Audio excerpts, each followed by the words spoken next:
Et vous êtes aussi venu pour Guillaume Meurice, bien sûr. Je sais pas. Si, d'accord, ok. Salut les bonnes shows.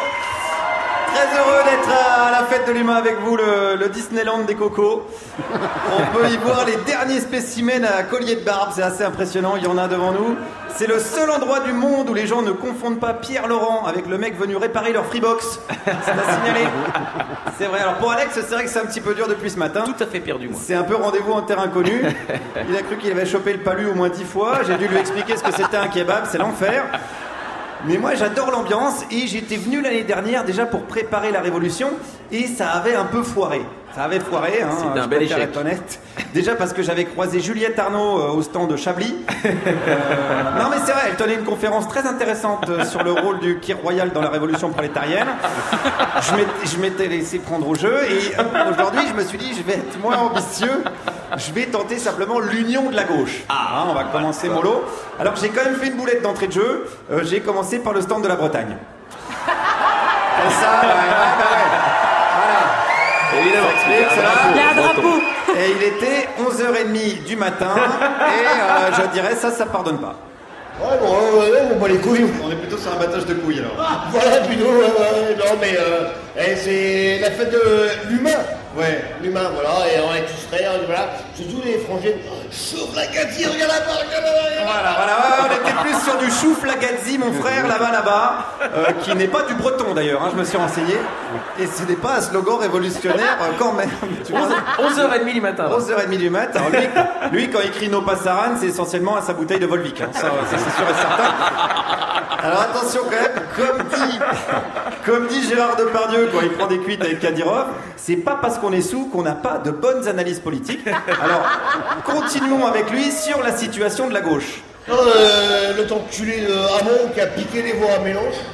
C'est une honte, parce que Mélenchon, il aurait dû être au deuxième tour. Ah mais attendez, parce que là, si je dis union, si vous traitez Hamon d'enculé, ça va pas le faire. Ah bon, c'est bon, il représente 2% de rien du tout. Ah, c'est vrai que 2% de rien du tout, c'est pas terrible. Non, je suis dégoûté, il y a eu trucage, et Mélenchon au vieux gars, et c'est bon. Remarque, après Mélenchon, parce que c'est Macron, on dit... Ah ouais, bah alors, on va savoir. Tous les enculés. Ouais, alors c'est pas du Nathalie Saint-Cric, hein, attention, hein. C'est du Nathalie coup de cric. Alors, bon, sur Mélenchon, il a pas tort, parce que c'est vrai que tout le monde a vu les images la semaine dernière, c'était un peu gênant. On a connu des paillassons avec plus de courage politique quand même. Non, mais si, faut être honnête, hein, c'est vrai que moi, il m'a vachement fait penser à un mec qui aurait traité Teddy Riner de fils de pute sans s'apercevoir que Teddy Riner il était dans son dos en fait. Il a fait non, pardon, je joue de la flûte. J'ai dit excusez-moi, pardon. Il y avait beaucoup de gêne, mais moi je respecte tout ce qui est analyse bretonne. De toute façon, attendez, je vais vous dire pour les Bretons, il est comment le Breton? Le Breton, on dit la vérité, que la vérité. C'est vrai ça? Toujours. Bolloré, il est pas breton par exemple? Lui, par contre, c'est un gros voleur. Ah. Lui, c'est un gros voleur. Alors, par contre, faut pas mélanger tout non plus, les voleurs et les truands. Mais il est breton, Bolloré. Oui, mais par contre, je peux dire qu'on est désolé d'avoir des mecs comme ça. Voilà, vous vous excusez un peu les Bretons, d'accord? Parce que vous avez Richard Ferrand, d'accord? Vous avez Nolwenn Leroy, les Bretons. Vous vous calmez un peu. Vous respectez pas les conventions de Quimperlé. Bon, j'ai l'impression qu'on n'avance pas trop sur l'union de la gauche, je suis désolé. Alors j'ai quitté la Bretagne, je suis allé au stand du Parti communiste des Yvelines. Il y a des communistes dans les Yvelines, quelque part entre Versailles et Rambouillet, c'est une vraie info. Alors comment ils vivent la chose? Ça tue pas d'être communiste dans les Yvelines, hein? Vous vous sentez pas seul parfois? Ces dernières années, on a un regain d'adhésion sur notre département. Vous êtes combien? Par exemple, à Houille où j'habite, entre la fête de l'humain l'année dernière et cette année, on a fait 12 adhésions.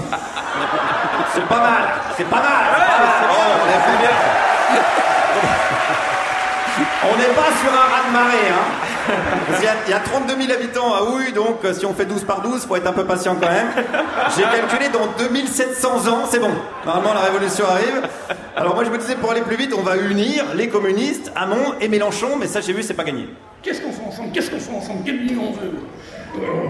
On a l'impression que c'est ça qui est compliqué. On n'a pas besoin à gauche d'avoir un général Boulanger bis. Ouais mais là l'union c'est pas gagné si vous traitez Mélenchon de général Boulanger. L'union n'est pas gagnée, mais moi je pense que les communistes en ont fait. Est-ce que vous détestez plus Mélenchon ou Benoît Hamon?